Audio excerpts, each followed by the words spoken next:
सिर्फ प्रभु ये बात अपने जीवन में उतारनी चाहिए कि हमें सिर्फ प्रभु चाहिए। मैं जब महाभारत जी का चिंतन करता हूँ तो एक प्रसंग मेरे को इसके अनुरूप मिलता है कि जब दुर्योधन और अर्जुन जी प्रभु से युद्ध से पहले सहायता मांगने गए तो प्रभु लेटे हुए थे निद्रा में। और जब प्रभु उठे तो सबसे पहले अपने चरणों की तरफ, श्री कमल चरणों की तरफ अर्जुन जी को देखा। तो प्रभु ने अर्जुन जी को पूछा कि कैसे आए हो। अर्जुन जी ने कहा कि युद्ध में सहायता मांगने आया हूँ। इतने में दुर्योधन पीछे जो सिरहाने बैठा था कुर्सी पे, वो बोला कि मैं भी आया हूँ। प्रभु उसको सुयोधन बोलते थे, दुर्योधन नहीं बोलते थे। तो प्रभु ने कहा कि चलो अर्जुन छोटा है तो पहले इसको मांगने दो। दुर्योधन को लगा कि अर्जुन सेना मांग लेगा भगवान से, और भगवान ने उससे पहले एक काम किया कि ये वचन दिया कि भी एक तरफ मेरी पूरी नारायणी सेना है और दूसरी तरफ निहत्था मैं हूँ, मैं युद्ध में शस्त्र भी नहीं उठाऊंगा। अब प्रभु चाहते तो अपनी सेना को आधी आधी बांट सकते थे कि आधी सेना एक तरफ आधी सेना एक तरफ, मगर प्रभु ने ऐसा नहीं किया। प्रभु अर्जुन जी की परीक्षा ले रहे थे कि भाई एक तरफ पूरी मेरी सेना है शस्त्रों से सुसज्जित, इतनी बड़ी विशाल नारायणी सेना, और एक तरफ निहर बिना युद्ध में शस्त्र उठाने का प्रण लिए हुए। तो प्रभु ने सबसे पहले अर्जुन जी को पूछा।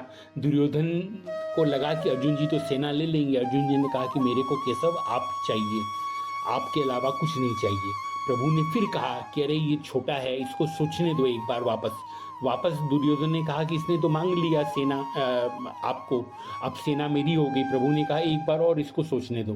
तो अर्जुन जी ने वापस क्या मार्मिक जवाब दिया प्रभु को कि एक बार नहीं केशव, आप 1000 बार सोचने का बोलेंगे तो भी मैं आपको ही मांगूंगा।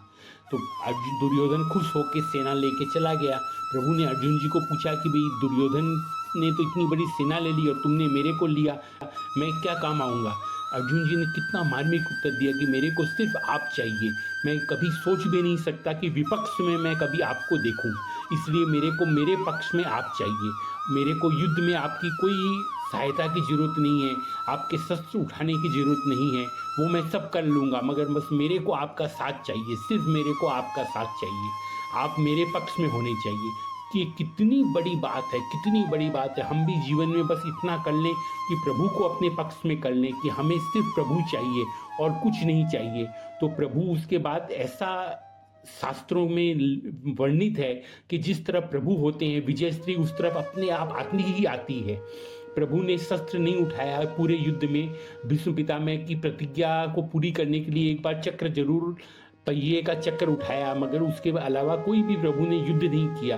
फिर भी विजय स्त्री इतनी बड़ी कौरव सेना, इतने महारथी कौरव सेना में कर्ण, भीष्म पितामह, द्रोणाचार्य, कृपाचार्य, शकुनी, जयद्रथ, कितने सारे अश्वत्थामा, कितने सारे महायोद्धा थे।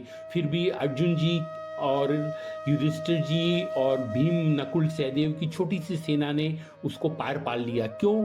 क्योंकि सिर्फ प्रभु उनके साथ थे, उन्होंने प्रभु को नहीं खोया।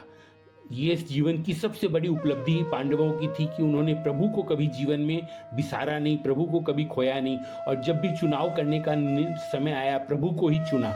जय श्री हरि।